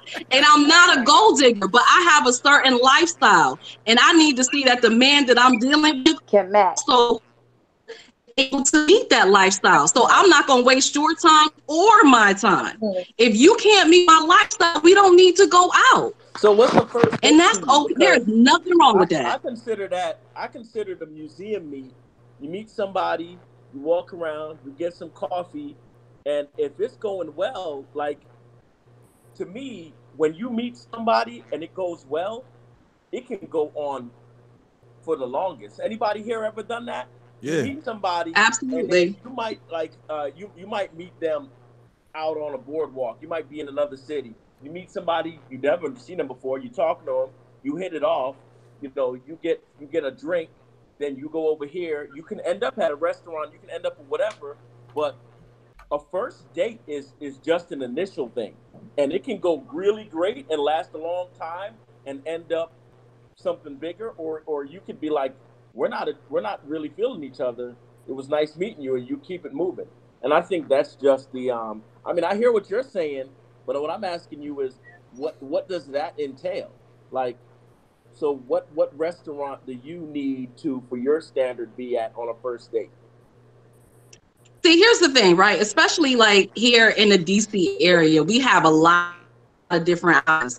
I'm a foodie. I am not a chain food restaurant. So if you come to me like we going to Applebee's, we off the break, we just not gonna go out. I mean, I have no idea. I'm not going to Applebee's. Now let me finish. Let me finish. That has nothing to do with money. That has everything to do with quality of food. Yeah. There's a lot of independent mom and pop restaurants that you can go to that cost as much as Applebee's or less, that is higher quality food. So for me, it's not even about the amount of money, it's about the quality. So if your idea of quality is Applebee's, we're not even on the same page because you don't even know a good restaurant to me. Yeah. A good restaurant doesn't mean spending a lot of money. I don't think Applebee's is somewhere the kids go after a day at high school. I don't think anybody. That's my point. is going. Hey, what about Sizzler? Sizzler okay? It's no more. So I'm like, you're making my point. So it's not about the amount of money. Well, this is where I think we're parting ways, and I want us to be clear, especially if we're saying exactly the same thing, right? You're in DC, and that's where I am most of the time when I'm not here at work, right? So you're in DC, and we're talking about meeting up at somewhere like a Smithsonian museum. We have the finest museums on the planet here. Some of them. I've been to the Louvre, and I think we compete.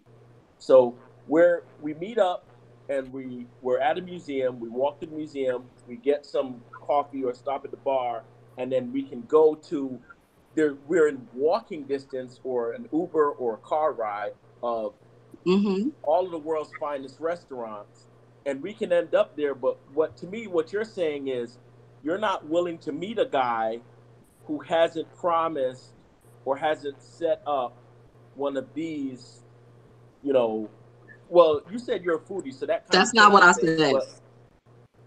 No, you said you're not going to a museum, because two of us gave examples. That's not even what I'm saying. I said I'm not going out. I said a guy is going to spend money on me on the first date. And I need to see that he is spending money.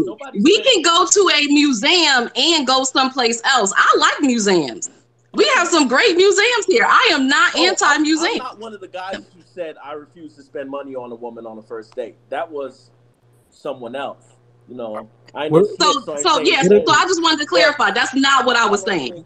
But I think that's her option. If that's how she chooses to date, that's how she chooses to date. Because I don't want to get twisted what I'm saying and what she's saying. No, it's not. I interpreted what she was saying as in, oh, y'all talking about parks and museums. I ain't going to no park or museum. And even if she did say that, that's still her choice. It is her choice. But I wanted to clarify that that's what she's saying. And what she's telling you now is that's not how she meant it. So we are on, believe it or not, the same page. That's what I was saying. It's not. You're reiterating my point. There's no beef. Well, then we're on the same point. But when I thought that it was like out of hand, because when like I had to do a lot of dating. I guess I didn't have to. I wanted to. Before I got into the matchmaking thing, I did a lot of dating after my divorce, and it was interesting to find new and cool things to do on a date that were fun, because you want to both have fun. So I think we're absolutely. But I think like for me, again, what it comes down to, first impressions are everything. And when I talk to somebody, I'm getting to know them and they're also getting to know me. I think one of the problems now that I see, and again, this is how I date and what I want. I think that there's so many men now who are so jaded and are not interested in putting their first foot forward because they've been burned.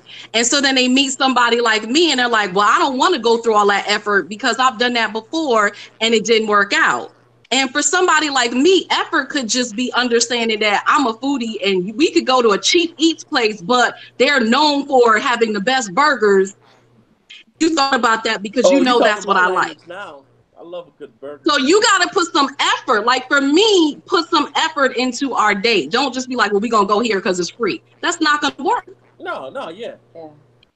No, and Shannon and I, we got that during my spiel earlier, so we're on the same page with that, obviously.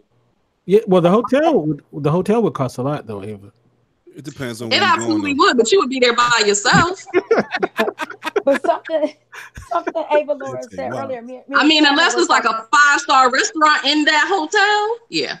5-star room. No, what is 5-star room service? Not room service, restaurant. I am not stepping in the hotel on the first date.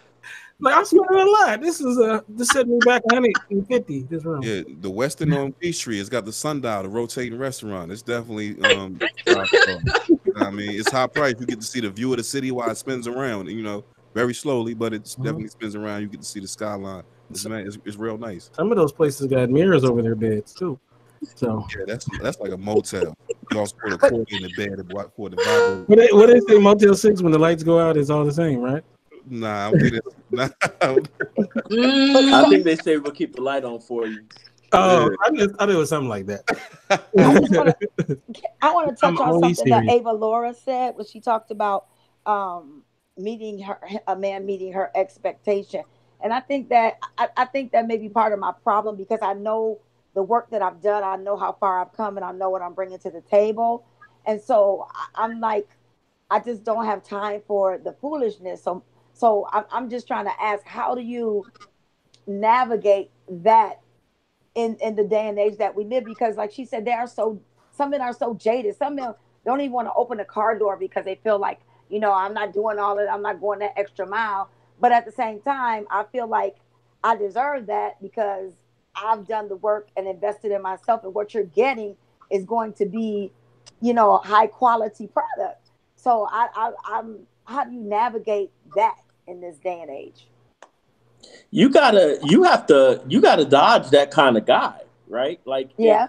that's if the gentleman is not, Yeah.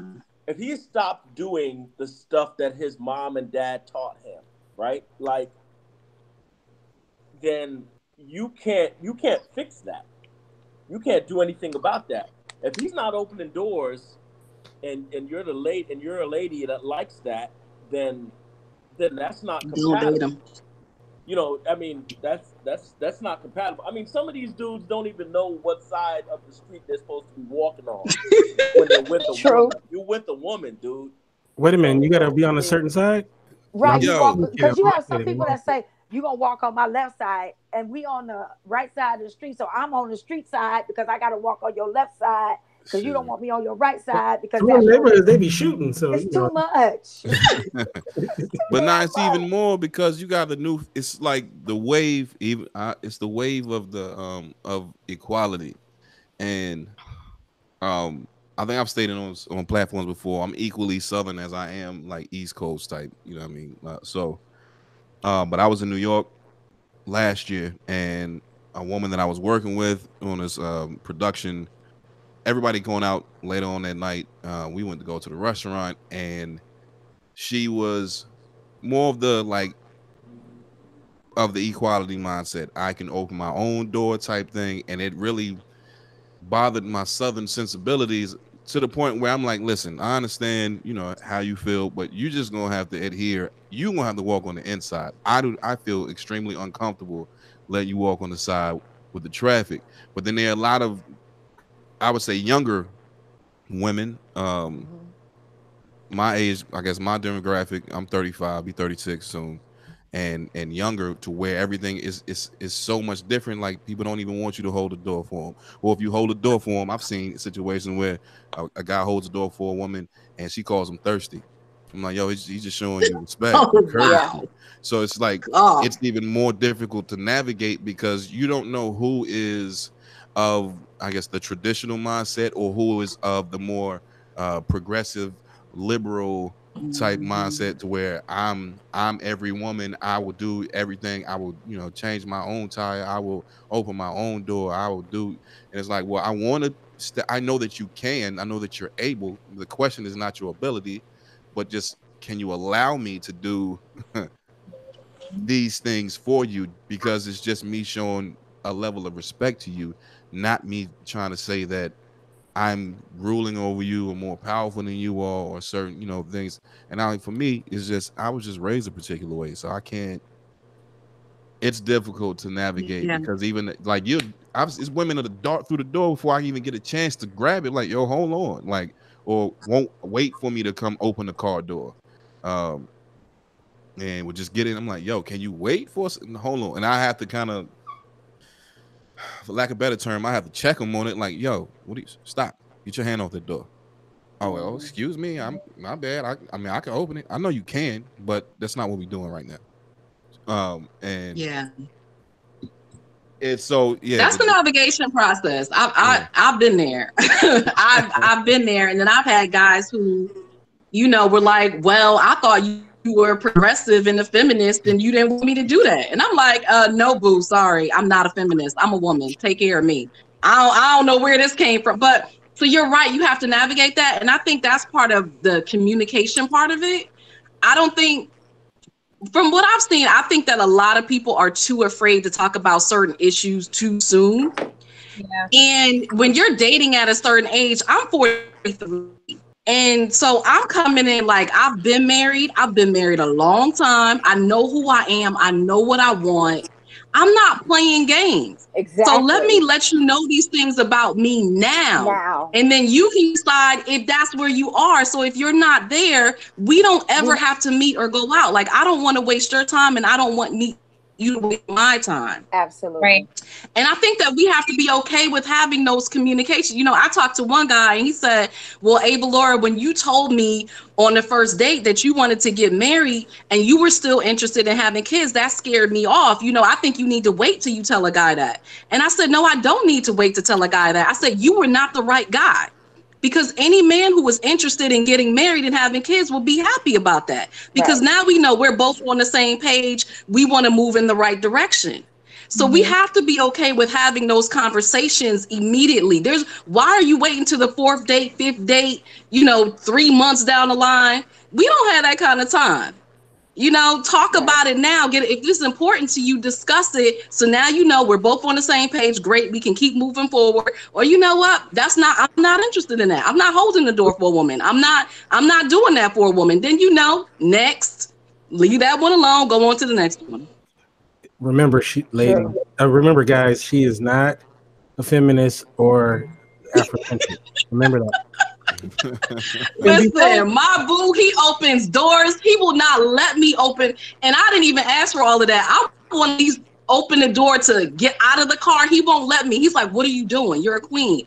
Shut the door. He will come around and open the door. I'm like, dude, let me open the door. He probably carry if you're purposeful and intentional about that, you will get what you want.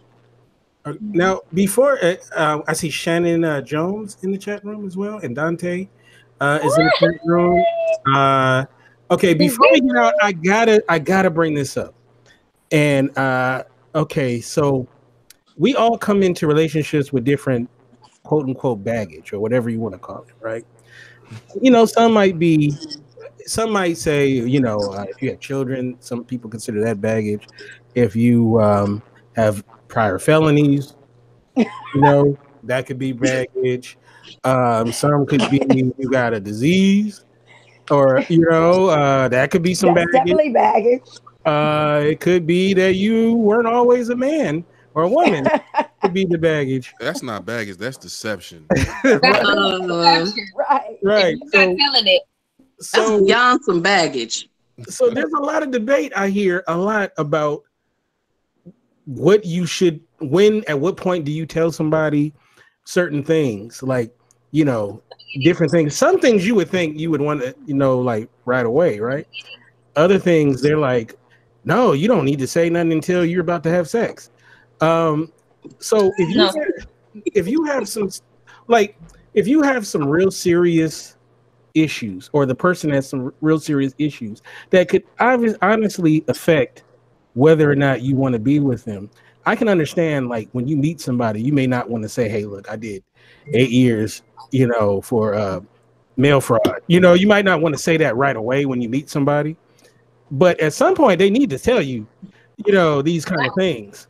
So, I'm going to Brooklyn. Brooklyn's the expert. When do you share those real serious things, and when do you want to hear it? Those I'm talking about, not I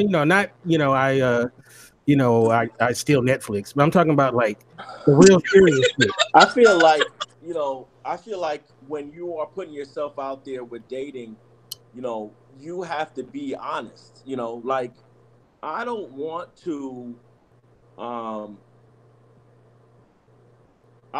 wait to find out some of this information, because you might not sleep with somebody till the 4th date, but you might kiss them at the end of the 2nd date. You know what I'm saying? And I don't know about the ladies, but I don't think the ladies want to kiss somebody that used to be a woman that they think is a man now. Right. I don't want to kiss somebody that's if whatever you're into, that's cool, but I don't want to kiss a woman, what I think is a woman that used to be a man. You know what I'm saying? Right. And I don't want to be involved with someone who has changed their sex. There are plenty of people who do, and blessings to them, but I don't think it's fair to to do something like that and to withhold that information.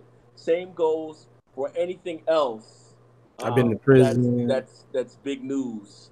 I don't think you should withhold that from somebody. Now, Right. I empathize that it's difficult, that anything, a disease, 7 kids, but you should, what you got going on is what you got going on. You know what I'm saying? So, because I mean, I understand you don't want to necessarily put your business out there.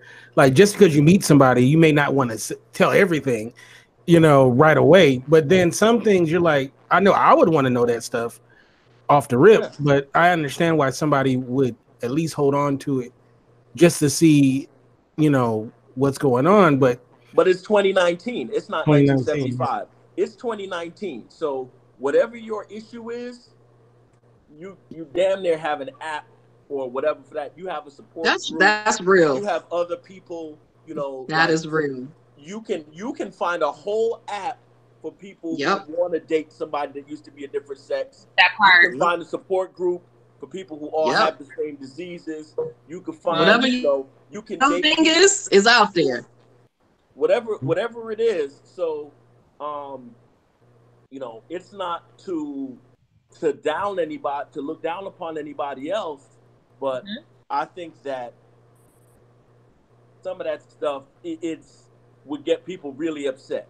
Should we ask those questions though? Like, I mean, maybe not if we. Hey, when you're a dude, maybe not where you're a dude. I see most people put that on their profile, particularly like the sex change thing, because people were getting hurt, like physically hurt. Right. Oh, yeah. So most people are not gonna withhold that because they're not trying to get beat down. Yeah. So, but I think it depends. I've seen both, like the sex change issue. I've seen people put that out front. I've seen some people prison. I've seen some people put that out front, and then I've seen other people. You go out on the first date with them, and then they tell you, and I'm like, why you ain't telling me this? You don't even necessarily have to put that on your profile, but why didn't you say that when we spoke on the phone? So I'm not even saying you have to put it out to everybody, but at least if you talk to that person and you get a feeling, talk to them, tell them. Boogie's asking about what about credit score? Do I have to tell? I think you have to tell Ava Laura like the first date with the credit. I think that's I'm not asking nobody's barriers of entry. See, certain things you don't have to ask. I mean, certain things you can start to ascertain for yourself. Right. Oh, so you could just be like 500. Yo, I've been asked what my credit score was before, like 500. There was a woman I was interested in, and it was really just for a physical interaction. So I approached her in that manner,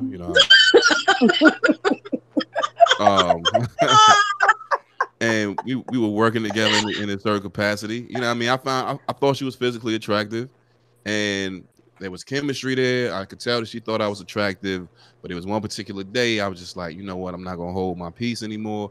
I'm gonna just express what I feel. So I did that. There wasn't an immediate reaction. I could tell she was kind of mulling it over. Plus, she was a little bit older than me, so I think she was kind of maybe had that little bit of reservation. But as I stated, I did have can use words in a good alignment. So I think it was like a week or so later we got to talk, and she was like, what's your credit score? And I'm like, my credit score? I don't understand why that's relevant. It's not prostitution. I'm not even talking about anything long term. I'm talking about, smash and dash. I mean, not even that. Some discreet encounters like this. I wanted some regularity with it. It wasn't. I was because I saw her kind of frequently. But I'm like, yeah. Why is my credit score relevant? But I think things that you got to go in like the order of operations or the order of importance. If you've had a sex change, I think that should be top of the list. Anything that could be detrimental to my health. That could impede progress or future progress. Say if we want to go and I'm going to run to be an elected official somewhere, and now you've got all of these terroristic threat felonies and all that. Yeah, that's going to be something I'm gonna need to know because that's going to affect my chances of running for office and call my character into question and things of that nature. But certain things, it was a point I went from one extreme to the other. Um, there was a woman that I was with. First night I met her, I'm talking about sexual exploits. That was probably a little too far, but I was in such a place that I'm like, this is who I am, raw and uncut. Hate it, like it, love it, or leave it. You know what I mean? This is it. You know what I mean? I can't be any more transparent than this. And, we end up, getting together for a while. So I guess in that situation it worked, but in others, it's just can be a little off-putting. Like, well, damn, my guy, like, slow down, son. I didn't need to know all of this information about you. But I think it's order of importance is definitely the phrase of the day. Wait, someone says just Taverse says what makes it so funny is I don't think y'all realize how real Anthony is being. This is exactly how he talks to them. LMAO. Oh, that's a friend of yours? That is. Nah, I believe them. I believe it too. Yeah, I take people at their word. And that's kind of the thing that I've been told. Oh, you so black and white, but I also get it. I can't read you. It's hard to read you. Why are you trying to read me? I'm giving you exactly who it is that I am. I understand that it's not maybe the most common thing when you're dealing and dating and people are putting on or flexing or whatever adjective you want to use for the deceptive behavior. But you know what I mean? I'm like, I don't have time or the energy to be playing around with you. If this is what I want, then I'd say what it is that I want. If you agree with that and if it aligns with what you want, then we can proceed it further. But other than that, even now, so I do have a question as far as self-awareness as it relates to women wanting wanting a man to pursue or chase. I don't like the word chase, but that's semantics. Because there was a situation that I was entertaining. I wanted to date her. Initially, she made the first play. She walked by me and told me I was cute, and then from that, I'm like, oh yeah, I can't. You way too fine for me to let you walk by me and just get away with that. So we started to interact and all that good stuff. But she was used to guys behaving, towards her a certain way. She had options. She was gorgeous, and I expected her to have options, but I also had options. So she would say things to me like, it's guys that text me and call me way more than you do. And I was like, man, I can see that because as I'm sitting there with her phone is like blowing off the meat rack. Right. And I was like, you want to know the difference between me and those guys that's calling you? They calling you and I'm here with you. So who's winning? And something else, and she was, I guess, along those same lines. And I was like, listen, yes, I know you fine, but listen, I'm fine too. So what? We on an even playing field. And I think that's good. That it was I don't think she knew how to take that or how to receive that, because it was like, yes, I'm aware of your physical attributes, you are attractive, you're alluring, all of these wonderful things, but I know who I am as well. And just as you like me, there are many other women out here that would like the same attention, that we are equals at this point. So now let's move off it on this equal playing field, because them dudes out here is pining for your attention and trying to do all these magic tricks to get you to to be in your presence. I don't have to do that, and I shouldn't have to. What I mean? That's not to say I don't need to put any effort as far as showing my attraction or showing my desire or my interest towards you, but don't try to put me in the same bubble of these guys that's acting like jesters. You know what I'm saying? So like, right.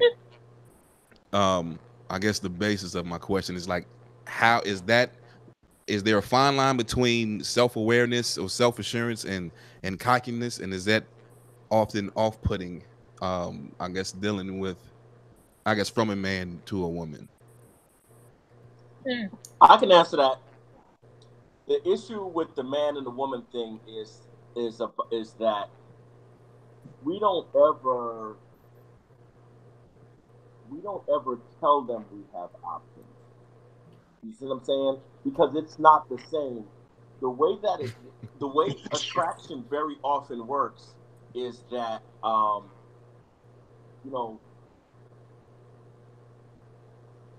woman wants, and this is where you get in trouble out there, world. Man. This is where you get in trouble, world. right? Telling, mansplaining what women want with like 4 women on the panel. But no, we listening. We listening. But what a Make sure you accurate. Simply put, right? I got your back, bro. Simply put, and the reverse is almost true for men, right? A woman wants the kind of man that other high quality women want, right? And the kind of man that other high quality men would want to be, right? I don't want to bring it back to the basis of the alpha, but when that woman sees that you're a high quality guy and you meet her standard, even if she, as we've discussed ad nauseum today, even if she has options herself, it's almost kind of rude for everyone to have their phone around with people blowing them up. And you have women, I'm sure you have women hitting you up, but while she's there, you don't have your phone sitting up like that so she can, feel all these women trying to contact you. But it's always inferred. Because if you're a good guy, if you're a man of high quality, then of course there are going to be women who want to get with you. It's literally a natural thing, right? So, but if you're telling her, if I tell a woman, hey, look, a lot of women want to get with you, that's not the same as you and her walking down the street, even if it's on a first date or a third date or at a party, and she sees the attention other women are giving you. Right. She already likes you herself, but she sees right. And even if you're with somebody and you're together and you're exclusive, I don't know if I can't speak for anybody else, but there's something nice about getting that confirmation, right? That you made a good pick, that your taste is as good as you think it is. I think that's just because don't nobody want somebody that don't nobody else want. Exactly. And I don't want you telling me that, because you telling me don't mean nothing. Right. That's actually unattractive. Because everybody's a legend in their own mind. It don't mean everybody else. Right. So can you use question? Can you use another woman like a bait to get another woman? Welcome, Artis. By the way, that may backfire. Yeah. If you use Ava Laura, it'll work for sure. I'm not going to compete. It never works because of body language, right? If you bring your homegirl to a party to impress another woman or an ex or something, as opposed to bringing a woman genuinely interested in you, the body language will never be the same. You can't just bring, pretty woman X with you, and that it just does not. People. And I'm gonna back off because I'm not gonna compete. Right. And if she genuinely cares about you, I'm with Ava Laura. I'm not gonna compete. I'm not competing. I'm not gonna interfere in somebody else's relationship. I'm not gonna do that. The thing about a quality woman too, I don't care what anybody says, I know that you are the only one that I want. Right. If I feel like there's somebody else that you're interested in, you telling me, oh, I got other women interested in me, I'm gonna back off because I should be the only one that you want. If you entertaining other women and you want other women, I'm not the one for you. I'm gonna let you go. Okay. So let me complete that. Wait, so hold on. That is essentially what the point was. I wanted to take away the power dynamic because I'm like, we shouldn't be having a power struggle. Yes, there were other men that are interested in her. She has options, but she picked me. I have options, but I picked you. This is where I want to spend my. This is where I want to spend my time and my energy. And I guess that was the follow up to the rest of that. So yeah, that makes sense. The rest of these folks don't matter. That's important. This is where I'm at. So they can keep calling you, but obviously, if they were more important than what you wanted to try to establish right here, then you'd be answering the phone or you'd be on the phone with them. But that's not what you're doing. So but in a situation like that, I would want to know what is it that she feels like she's not getting from Getting you, from that she would you. even need to say that. Right. Because see, I wouldn't even need to say that to you. If you're there with me and we're spending time together, why do I even need to put that in your face? Right. Because that's proof that you're present. You don't need to. So Because she want him to text her as much as the other people is texting her. Right. She's If you not just getting, see, said for that. me, I'm not even gonna say that. Boy, there's all these other dudes testing me. I'm gonna say, look, I like you. We're spending time together. I like where this is going. I would really like if we spend more time together, or if you give me a little bit more attention. I'm not even gonna bring all that other stuff up. I'm gonna tell you what I want. So I think that was something in her. I think that's something that she is dealing with. That's a simple test. I mean, women don't ever stop. Even in marriage, women don't ever stop testing men. But that's true. That's true. So that is a simple test, and the only answer to that test is essentially indifference. It's like, because here's the thing about that. The weird thing about that is, if you started blowing up her phone and texting her and calling her with the frequency of the guys she does not, she wouldn't want you. Then her interest level, her attraction plummet. So we have to deal not in what she's saying, but what she is doing. What she is doing is spending time with you and ignoring them. And that's the desired result for you. So the words that she wants to see if she can knock you off your center. You're a lighthouse. The ocean is not knocking you off your center. So she wants to see, when I say this, what's his reaction? Your reaction should have been, that's cool.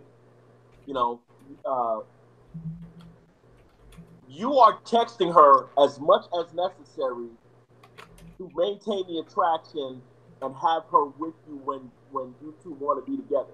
Right. It's already working like a charm. So texting her 3 times as much would only ruin it. Man, I ain't got the time for all that, man. I got jobs and all. You know what I'm saying? You are not available. That is just the reality. Nah, but I'm saying in that particular space, this is what I was looking to. Now she ended up not being, I would say the timing for us just wasn't right. I put it that way. And so ultimately, it dissipated. But I guess it was the thing is like, man, if you wanted me to act like these other dudes, you wouldn't, just like Brooklyn said, you wouldn't have liked me in the first place, because I'm not pining for your attention. I'm not doing all these things. I do have a certain level of assertiveness and assuredness in myself and how I move, how I operate. Even now, when I think somebody mentioned something about a woman being out of somebody's league, I try to, it's guys around me that I tell them now, I'm like, man, there's no such thing as a woman that's out of my league. She may not be attracted or interested, but out of my league, what does that mean? Well, the 21st century poet Clifford Harris Jr. once said, 2 things I ain't seen is this: a UFO and a chick I can't get. and what Tip was saying in that poem was that, his level of confidence is just that, of course I deserve you. We deserve each other. I mean, nothing but jealousy and weird stuff and stalking happens when somebody feels that the person they're with is way out of their league, or I don't even believe in the leagues, but it's someone that they don't deserve to be with. You will ruin the relationship yourself if you feel like you don't deserve that person. Definitely sabotage it. I love it when people say people's government name, the rapper's government name, when quoting them. It's pretty dope. I like that. Yes, it was T.I. All right. I want to thank this panel. You guys were awesome. We got to do a part 2 to this. It was really, really great. I'm going to start off with the ladies, starting off with you, Traci. How can people get you in social media and tell us about your podcast? Okay. Social media, I am Traci J. Carver. I also have a brand, Living Beneath His Shadow. I have a Friday Chronicles that comes on Facebook. It comes on the Facebook Live on Fridays at 4 p.m. I also have a radio broadcast, inspirational broadcast, that comes on Also Smooth Radio on 8 a.m. Thursdays as well as Tuesday mornings.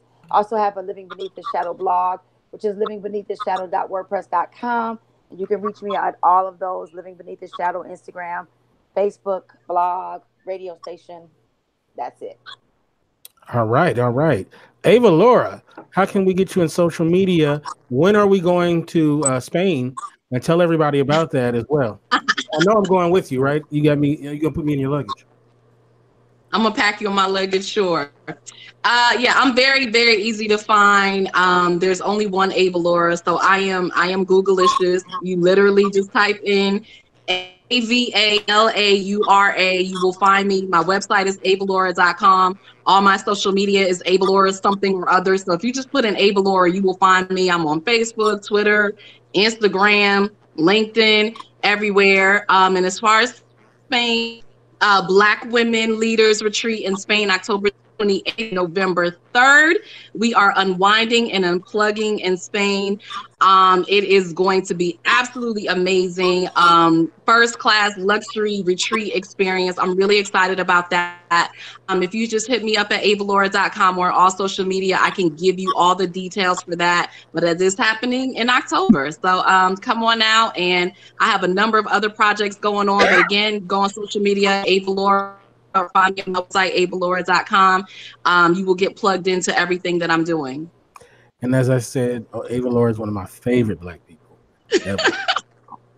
For sure, man. I love Ava Laura. She's an amazing human being. And Kente is awesome. I met him in person when I went to California, and he is even more awesome in person. That's right. That's right. I like that. I'm gonna actually edit that part out, and I'm gonna play it at the beginning of each episode. But let's to Brother Brooklyn, who's another one of my favorite Black folks. How can we get you in social media? And are you doing any podcasting again, man? Because I'd love to hear you and Steph do your thing. And I'm like, man, we got to hear those pearls of wisdom, man. Right now, I'm trying to concentrate on finishing this book. I should have it. I will have it done and printed by this summer. You can reach me on Twitter at Brooklyn PCB. You can reach me on Facebook at Brooklyn Taylor. Instagram King__Brooklyn, and also Tumblr and WordPress at Brooklyn Taylor Tech. Oh, also YouTube. I have a YouTube channel called Brooklyn Taylor Tech. It's car stuff. It is dating, relationship stuff, life stuff. So check that out too. And thank you so much, you guys, for having me tonight. And yeah, follow this brother on Instagram. If you're not following him on Instagram, he always doing really cool stuff. I see him with his homies and the cars and all of that. I love it, man. I be checking you out, man. So make sure you follow this brother on Instagram and check out whatever he does, man. All right. And now, Anthony, how can people get you on social media? I know you have a show coming up that you're about to start pretty soon. And tell us how we can get close to you. So everything for me is pretty much the same. Twitter, I just hopped back on Twitter, so I'm getting the dust off of that. Twitter, Instagram, Facebook, not so much because I'm not really on it like that, but it is Free for Real, spelled FREEPHAREAL. Just do that all one word. Twitter, IG, Snapchat, all that good stuff. I do got a show coming up. It's gonna be about guns, Second Amendment, but it's more so less of my affinity and love for guns, and more so just kind of like the educational things, because I'm working on this year becoming a state certified firearms instructor. Me being prior military, Army, combat veteran, all that good stuff like that. So I think that we should be educated on proper ways to use, maintain, carry. Just it's a myriad of information that needs to be had as a gun owner, to keep people safe and from having negligent discharges and things of that nature, and also just the legal aspect based on state to state. There are certain things that people just don't know, and even more so, Black people don't know how to function in a society that is gun carrying, but kind of being afraid to because of the latest political climate and things of that nature. So that will be coming. I'm going to say about a month. I'm still working out some details and getting things situated. So I'm looking at May 1, so that can be the launch date, working on some things. But yeah, Free for Real, that's me.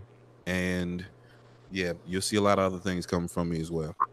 And fellas, be careful those negligent discharges. And RT, you hopped in there. How can people get you, RT? Artis L. Sanders on all social media. Snapchat, Facebook, Twitter. That's the gold guy. RT. Yeah. I'm gonna be launching my social media marketing company in the next few months. And I'm relaunching my health and wellness business, help people lose weight and feel great and get their life sexy back. That's right. Get that All sexy. right, Artis. All right. And definitely last but not least, my wonderful co-host, the lady who loves tacos, Shannon. How can we get you on social media? When is that book coming out? And any other things you need to share with the class? You can find me on IG, Twitter, and Facebook. Shannon Ford, like the president, hyphen Jefferson, like the president. I am the only one of my kind, so you should have no problems finding me. The book, Dismantling Daddy Dysfunctions and All the Men I Loved After Him, should be out end of May. All my other books, they are poetry. There's 5 of them. You can get those on Amazon.com under the name Shannon Ford Jefferson. And besides this lovely podcast, I'm branching off into some other podcast ventures this summer. A Set Apart Woman will be a podcast for women by women. And then hopefully me and Anthony will be doing our R&B segment, kind of like a Quiet Storm remix. Oh, okay. That's what's up. R&B. And now you're covering next week's show, right? What's the topic? I'm covering next week's show? I thought you said you was. You talking about like next Monday? Yeah, next Monday. Yeah, I got you. Oh, okay. So you don't have yet. All right. It's about you. About me? Oh, I love that show. That's gonna be my favorite show of the year. It's gonna be the dating game. We're gonna hook you up. Okay. Some lucky ladies get to go to Sizzlers with me. That's awesome. Stop it. Also, we're going to be the after show is going to be at Get Vocal. It's already in there, so make sure that you guys step on by. You can get me at Kente F on Twitter, Kente Ferguson at Instagram, and of course the website is indyradio.org. That's INDY radio.org. Thank you for all that listen. You guys have a great rest of your week. God bless. Thank you. Bye.